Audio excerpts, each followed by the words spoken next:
For 300 years, the Galactic Accord had stood as the one truth every species followed. It was simple. It was fair. No civilization could attack another without warning. No species could destroy no empire could enslave the young of another race. These were the sacred laws written in the blood of ancient wars. Every species in the known galaxy signed this accord. Every species agreed to follow it. The punishment for breaking the accord was complete destruction by the combined forces of all member species. For 300 years, no one dared to break it. Then they came for Earth. They were an old race. They had ruled their corner of the galaxy for 10,000 years. Their ships were massive. Their weapons were advanced beyond anything humanity had ever seen. They looked down on younger species the way a giant looks down on ants. When they first made contact with humanity, they smiled with their sharp teeth and called humans interesting. They studied human culture. They examined human technology. They laughed at how primitive it all was, but something about humanity bothered them. Humans spread too fast. Humans adapted too quickly. Humans asked too many questions and feared too little. The High Council met in secret. They discussed the human problem for many cycles. Some said to leave the humans alone. Others said to slow their growth through economic control. But the oldest member of the council, a creature named the Eternal, spoke the words that would doom his entire species. He said that humanity was a disease that would one day consume the galaxy. He said that the only cure was complete removal. The council voted. The decision was made. Earth would burn. They did not send a warning. They did not declare war. They did not give humanity any chance to fight or flee. In one terrible moment, 12 warships appeared in Earth's orbit. They fired their planet-killing weapons before humanity even knew they were there. 7 billion people died in less than an hour. The oceans boiled. The mountains crumbled. The sky turned to fire and ash. When the ships finally left, Earth was nothing but a dead rock floating in the cold dark of space. The thought they had ended the human problem. They were wrong. What they did not know was that humanity had already spread beyond Earth. There were colonies on Mars and the moons of Jupiter. There were mining stations in the asteroid belt. There were research ships exploring distant stars. Nearly 200 million humans survived the destruction of their. They watched from their screens as their home was burned to nothing. They saw the ships. They recorded everything. And in that moment of terrible grief, something changed inside every surviving human. Their sadness became rage. Their fear became cold determination. Their love for their lost home became a hunger for revenge that would never be satisfied. The other species of the Galactic Accord watched in shock. Many of them had grown to like the humans. Though a peaceful race of traders had done business with human merchants for decades, the masters of technology had enjoyed sharing knowledge with human scientists. The proud warriors themselves had respected human courage in the face of the unknown. All of them expected the Galactic Accord to act. All of them expected the combined fleet to move against them for their crime. But the Great Council of the Accord did nothing. They had power, they had influence. They had allies who owed them favors. When the accusation came before the council, the everything. They claimed the attack was done by unknown forces. They said they had no knowledge of what happened to Earth. Their allies supported their lies. Their enemies were too afraid to speak the truth. The vote was held. They were declared innocent. Justice was.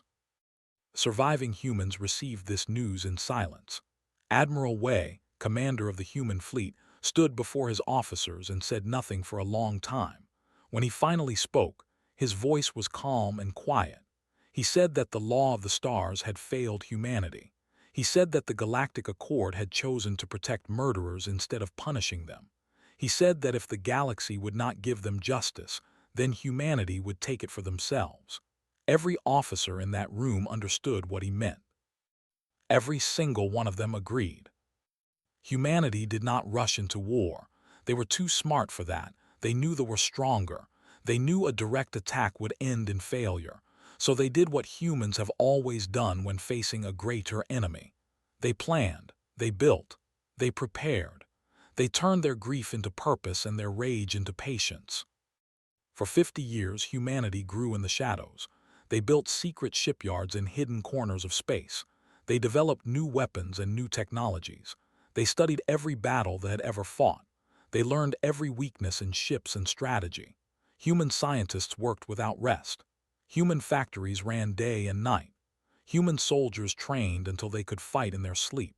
And all the while, humanity smiled at the galaxy and pretended to accept their fate. They forgot about humans. To them, the destruction of Earth was just another successful solution to another small problem. They continued to expand their empire. They continued to bully smaller races. They continued to believe that they were invincible.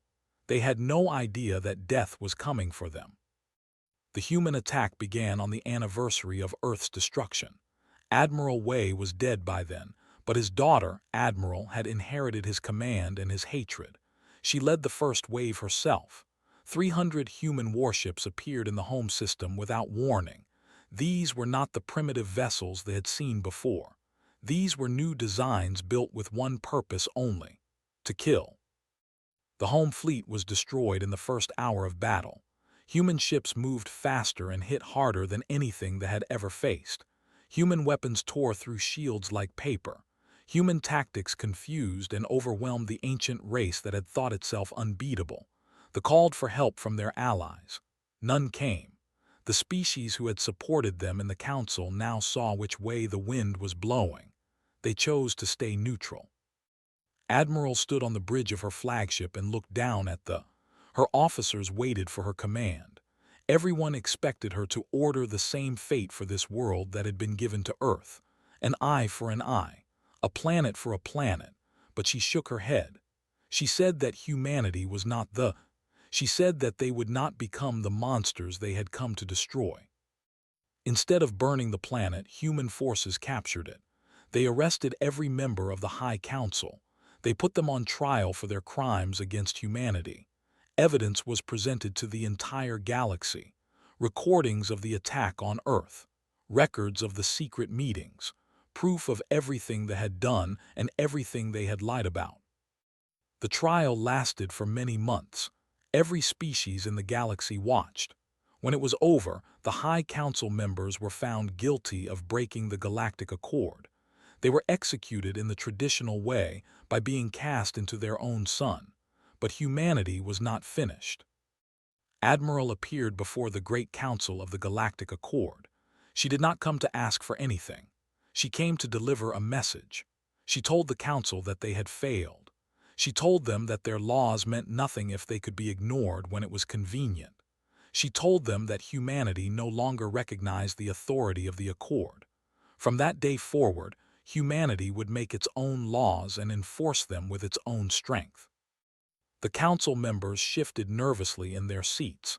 They knew that humanity now had the power to back up these words.